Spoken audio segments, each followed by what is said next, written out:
रात का समय था और आसमान में काले बादल छाए हुए थे। बारिश होने की संभावना थी, लेकिन कोई नहीं जानता था कि यह यात्रा कैसी साबित होगी। विवेक, जो कि एक सॉफ्टवेयर इंजीनियर था, अपने काम के सिलसिले में रात की ट्रेन पकड़ने वाला था। उसने अपने बैग में ज़रूरी सामान रखा और स्टेशन पर पहुंच गया। यह ट्रेन काल रात्रि एक्सप्रेस थी, जिसे स्थानीय लोग अपशगुनी मानते थे।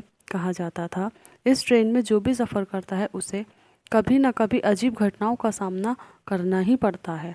विवेक इस तरह की बातों पर विश्वास नहीं करता था। यह स्टेशन पर पहुंचकर ट्रेन के डिब्बे में चढ़ गया। ट्रेन में ज़्यादा भीड़ नहीं थी। उसके डिब्बे में केवल 4 लोग थे, एक बूढ़ा आदमी, एक नवविवाहित जोड़ा और एक लड़की जो कि अकेली बैठी हुई थी। सभी के चेहरे पर एक अजीब सी उदासी थी। ट्रेन ने सिटी स्टेशन छोड़ दिया और अंधेरे में दौड़ने लगी। रात गहराने लगी। विवेक खिड़की से बाहर देख रहा था। अचानक उसे एक अजीब सी आवाज़ सुनाई दी, जैसे कोई गहरे जंगल में रो रहा हो। इसने इधर उधर देखा, लेकिन किसी ने भी उस आवाज़ पर ध्यान नहीं दिया। आधी रात हो चुकी थी। ट्रेन एक सुनसान स्टेशन पर रुकी, जिसका नाम था निर्जनपुर। यह स्टेशन उसके टिकट पर लिखा हुआ नहीं था। डिब्बे का दरवाज़ा अचानक खुल गया और एक अधेड़ उम्र का आदमी अंदर आया। उसकी आंखें लाल थीं और शरीर पर गहरे घाव थे। वह बिना कुछ बोले एक सीट पर आकर बैठ गया। विवेक को थोड़ा अजीब लगा, लेकिन उसने ध्यान नहीं दिया। ट्रेन फिर से चल पड़ी। अगले कुछ घंटों में बूढ़ा आदमी, जो पहले से डिब्बे में था, अचानक खांसने लगा। उसकी खांसी इतनी बढ़ गई कि वह सीट पर गिर गया और तड़पने लगा। बाकी यात्री घबरा गए।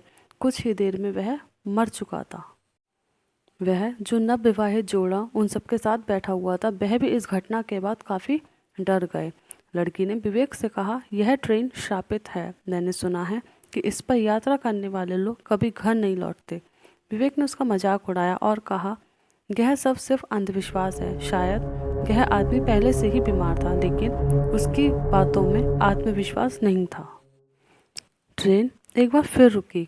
इस बार वह एक सुरंग में। बाहर कोई रोशनी नहीं थी। अचानक सभी लाइटें बुझ गईं। डिब्बे में घना अंधेरा छा गया। किसी के पैरों की भारी आवाज़ सुनाई दी, जैसे किसी बहुत बड़े प्राणी ने डिब्बे में कदम रखा हो। लाइटें वापस आई और विवेक ने देखा कि नवविवाहित जोड़ा गायब हो गया। उसके स्थान पर खून के धब्बे थे। लड़की जोर जोर से रोने लगी। विवेक ने उसे शांत करने की कोशिश की। विवेक ने खिड़की से बाहर देखा। बाहर सिर्फ काले साए थे, जो तेजी से ट्रेन के साथ दौड़ रहे थे। अचानक खिड़की पर किसी का चेहरा उभरा।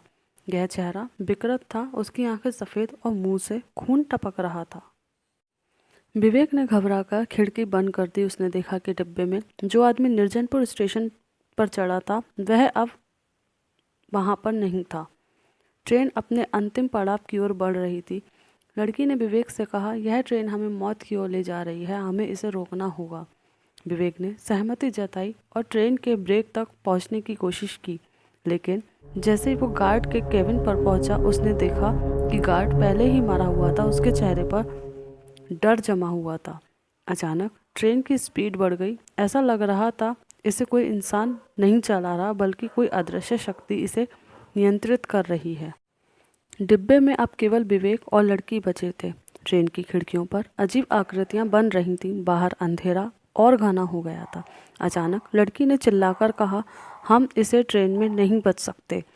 यह हमें अपने साथ ले जाएगी। ट्रेन एक अज्ञात स्टेशन पर रुकी। स्टेशन का नाम नहीं लिखा था। विवेक ने देखा कि बाहर कंकालों का ढेर लगा हुआ था।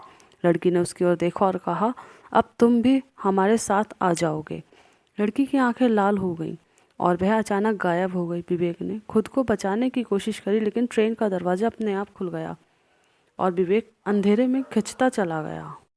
अगली सुबह वह ट्रेन फिर से अपने स्थान पर पहुंची, लेकिन वहां केवल खून के धब्बे और एक अजीब सी गंध बची थी। उस दिन के बाद किसी ने उस ट्रेन का सफ़र नहीं किया। कहते हैं कि जो इस ट्रेन में चढ़ता है, वह कभी वापस नहीं लौटता।